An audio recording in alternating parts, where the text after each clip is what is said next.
और हमारा फ्लिपकार्ट से पहला पेमेंट भी आ चुका है।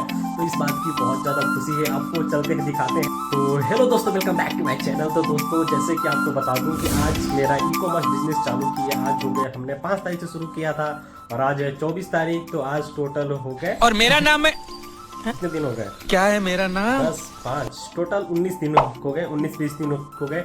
और 19-20 दिन में हमने शिप किया है टोटल 23 ऑर्डर फ्लिपकार्ट पे हमने शिप किया है और हमारा फ्लिपकार्ट से पहला पेमेंट भी आ चुका है। तो इस बात की बहुत ज़्यादा खुशी है, आपको चलते हैं दिखाते हैं कि हमारा पहला पेमेंट फ्लिपकार्ट से कितने रुपये का आया है। और टोटल हमें पेमेंट आने में लग गए हैं 10 से 15 दिन। 10 से 15 दिन में हमारा पहला पेमेंट आया और दूसरा पेमेंट कब आएगा तो भी आपको बताऊंगा। और पेमेंट की टाइमिंग क्या रहती है और कितना पेमेंट आया है और अमेजोन से अभी तक क्यों नहीं आया और मीशो पे क्या चल रहा है, सारी डिटेल आपसे बताऊंगा। बहुत सारी आपसे बातें करनी है। तो उम्मीद करते हैं कि आप हमारी वीडियो का इंतजार कर रहे थे, आपको हमारी वीडियो देखना पसंद आता है। तो कृपया वीडियो को लाइक कर दो और चैनल को सब्सक्राइब जरूर कर देना। आप भी अगर एक ई कॉमर्स सेलर हो, ई कॉमर्स पर बिजनेस करना चाहते हो तो मैं आपको सपोर्ट करूंगा। और आपको कोई भी क्वेरी है तो आप नीचे कमेंट जरूर कर सकते हो, मैं आपके सारे सवालों के जवाब दूंगा। तो चलते हैं डेस्कटॉप पे और दिखाता हूँ कि पहला पेमेंट कितना आया है और कितने टाइम में आया है और दूसरा कब आने वाला है। चलिए, तो ये देख सकते हो हम आ गए हैं अपने फ्लिपकार्ट के डेस्कटॉप पे और यहाँ पे आज कोई ऑर्डर नहीं आया है, कोई सेल नहीं हुआ है, 0। और यहाँ पे देखो, यहाँ पे हमने लिस्टिंग बढ़ा दी है, पहले कम था, हमने टोटल 35 लिस्टिंग कर दिया है। तो अब ऑर्डर आएगा, तो देख सकते हो ये है। और चलते हैं देखते हैं ऑर्डर सेक्शन में।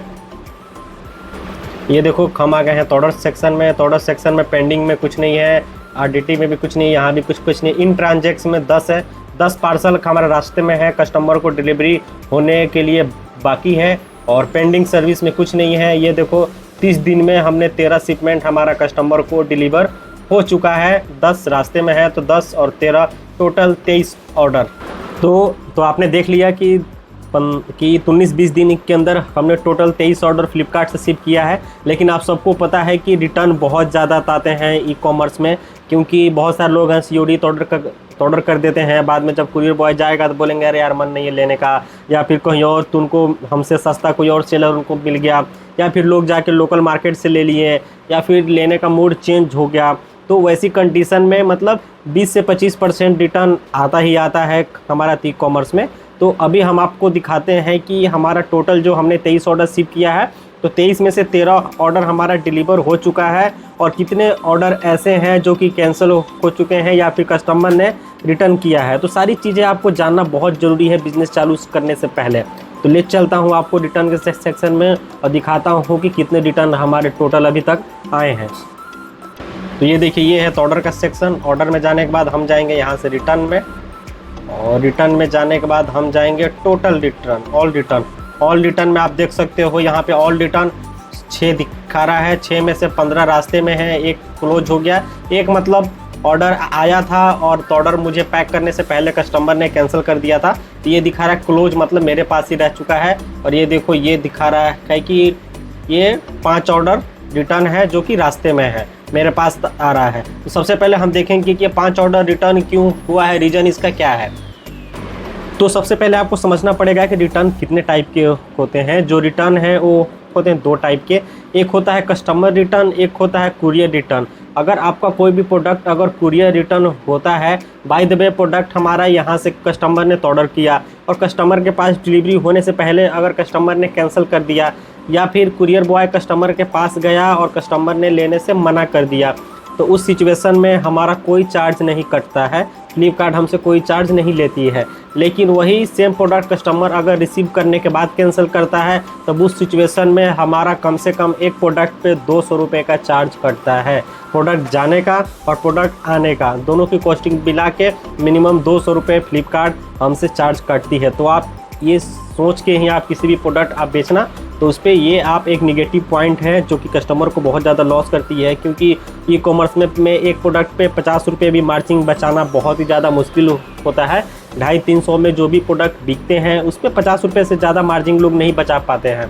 और 50 रुपये में भी अगर आपने 5 ऑर्डर शिप किया, 5 में से आपका एक ऑर्डर अगर 5 में से आपका एक ऑर्डर भी कैंसिल हो गया, तो सोचिए कि आपने 50-50 की मार्जिन रखा 4 पे और एक कैंसिल हो गया, तो आपका सारा आपका प्रॉफिट सारा जीरो हो गया। तो इसीलिए कभी भी आप लोगों को देख के 10-10 20-20 रुपये आप प्रॉफिट पे काम ना करें। जो लोग 10-10 20-20 रुपये के प्रॉफिट पे गेम खेलते हैं वो सारे मार्केट में बड़े बड़े प्लेयर बैठे हैं, तो उनको 10-20 लाख फूक जाए उनको कोई दिक्कत नहीं है। उनको सारा आइडिया है कि दोबारा ऐड कैंपेन चला के कैसे सारे पैसे वापस लेने हैं मार्केट से। लेकिन जो एक नया सेलर आता है वो दूसरे को देख के वो सोचता है यार एक पीस पे तो 20 रुपये बच रहा है, दिन का 10 बेच दूंगा, है ना, 200 रुपये हो जाएगा। लेकिन ऐसा नहीं होता, ठीक है। रिटर्न बहुत ज़्यादा आते हैं, ये चीज़ आपको सोच के चलनी पड़ेगी, नहीं तो आपके जेब से ही लॉस होगा। वो आपने सुना है ना कि 35 लाख का तो बिजनेस था, 37 लाख का घाटा कैसे हो गया, वो हो सकता है। तो अभी हमारा तो ऑर्डर नहीं आ रहा है, तो कोई बात नहीं, हो सकता है कि नया नया अकाउंट रहता है जो फर्स्ट टाइम बहुत ज़्यादा ऑर्डर आ जाते हैं, तो फ्लिपकार्ट आपके ऑर्डर को कुछ दिन के लिए रोक देता है कि जो भी आप अपने ऑर्डर शिप किए हैं पहले ये सारे ऑर्डर सक्सेसफुली कस्टमर को डिलीवरी हो जाए। कितना रिटर्न रेशियो क्या है, उसके बाद फ्लिपकार्ट का एल्गोरिदम एक सेट करता है कि ये नया सेलर कैसा है। तो ऐसा तो नहीं किसके पास 20-25 ऑर्डर आए, किसी ने सब भेजा सारा कैंसिल हो गया, या फिर उसको भेजने नहीं आया, या फिर गलत माल भेज दिया, कुछ भी, तो फिर जिसकी वजह से फ्लिपकार्ट की नेगेटिविटी नहीं आए। नहीं तो मालूम चलेगा वो आपको तो ऑर्डर देता गया और आप भेजते गए, बाद में सब वापस आ गया, तो सब सन्नाटा, जीरो बटन, समझे। तो जिसके लिए आपका फ्लिपकार्ट क्या करेगा कि स्टार्टिंग में कुछ टाइम बहुत ऑर्डर देगा और बाद में कुछ टाइम के लिए ऑर्डर को रोक देता है। तो जिसको लेके आप फ्रस्ट्रेट ना हो कि यार अभी तो कुछ टाइम पहले डेली के 4-5 6-7 ऑर्डर आ रहे थे, लेकिन अभी कुछ टाइम से कुछ भी ऑर्डर नहीं आ रहे हैं। जैसे मेरा सपोज डेट खुद अगर 2-3 दिन से देखे तो 2-3 दिन से 1-2 ऐसे ऑर्डर आ रहे हैं, जहाँ पे पहले 6-7 आते थे पर डे, आपको मैंने दिखाया भी था। तो उसमें कोई बात नहीं है, वो फ्लिपकार्ट का तो एल्गोरिदम ही वैसा है कि पहले वो आपको टेस्ट कर रहा है कि आप सच में कैपेबल हैं या नहीं है ऑर्डर फुलफ़िल करने के लिए। तो अभी हमने जो भी ऑर्डर भेजा है 100% डिलीवर हो जाएगा, उसके बाद फिर से वो हमें नया काम देगा, मतलब हमारे प्रोडक्ट को ज़्यादा से ज़्यादा लोगों के पास विजिबिलिटी देगा। जहाँ पहले दिन के 7,000-8,000 आते थे व्यू, वहाँ पे आज के टाइम में 1,000-1,500 आ रहे हैं। तो रीज़न वही है कि अभी उसने थोड़ा सा कम किया है कि पहले सारा सक्सेसफुल डिलीवरी हो जाए। तो चलिए, तो आपको लगभग समझ में आ चुका होगा। और अभी हम देखते हैं कि रिटर्न कहाँ से आया है, कुरियर रिटर्न कितना है और कस्टमर रिटर्न कितना है। तो यहाँ पे आप देख सकते हो ये है return type of return ID, ठीक है। आज 24 तारीख है, तो देख सकते हो ये क्या है, courier return, courier return, courier return, courier return, courier return.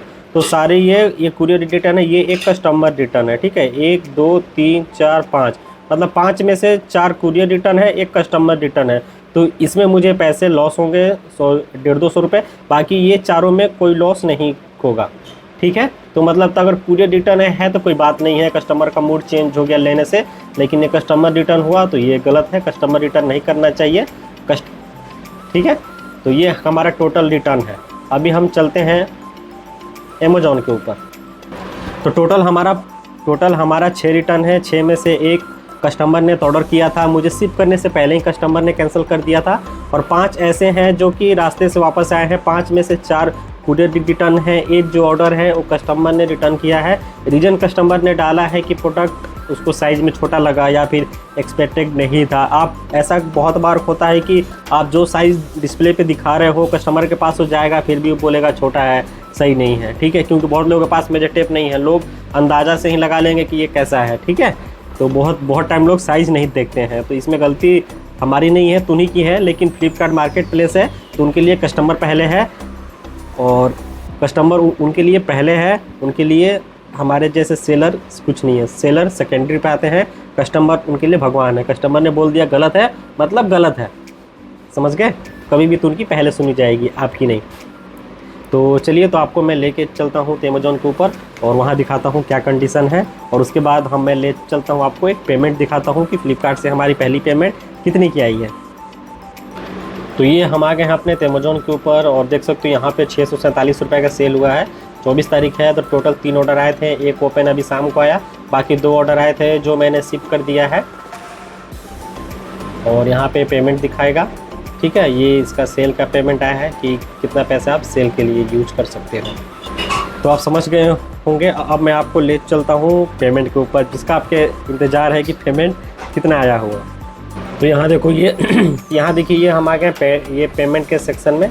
यहाँ पे दिखा रहा है कि ये देखो ये हमारा पेमेंट आ चुका है।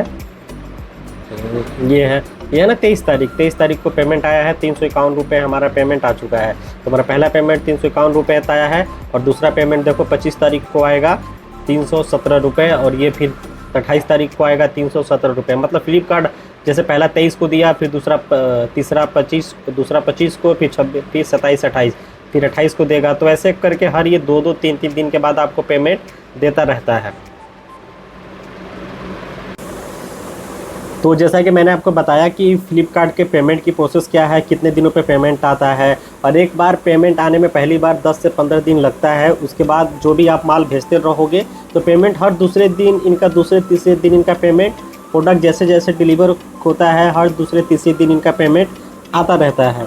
तो उम्मीद करते हैं कि आप सब कुछ समझ गए होंगे। तो अगर वीडियो आपको अच्छी लगी तो वीडियो को लाइक कर देना और चैनल को सब्सक्राइब आप ज़रूर कर दीजिएगा। और नीचे डिस्क्रिप्शन में मेरा व्हाट्सअप चैनल का लिंक है, तो आप उसको ज़रूर ज्वाइन कर लें। जो भी आपकी क्वायरी है तो आप अगर नीचे कमेंट में पूछ सकते हैं, मैं उसके जवाब वहाँ व्हाट्सअप ग्रुप में दे देता हूँ और आपको सारी जानकारी इन्फॉर्मेशन समय समय पे ग्रुप के द्वारा आपको बताता रहता हूँ। तो तब तक उम्मीद करता हूँ वीडियो तो अच्छी लगी होगी। तो मिलते हैं हम नेक्स्ट वीडियो में, तब तक के लिए आप सभी को नमस्कार।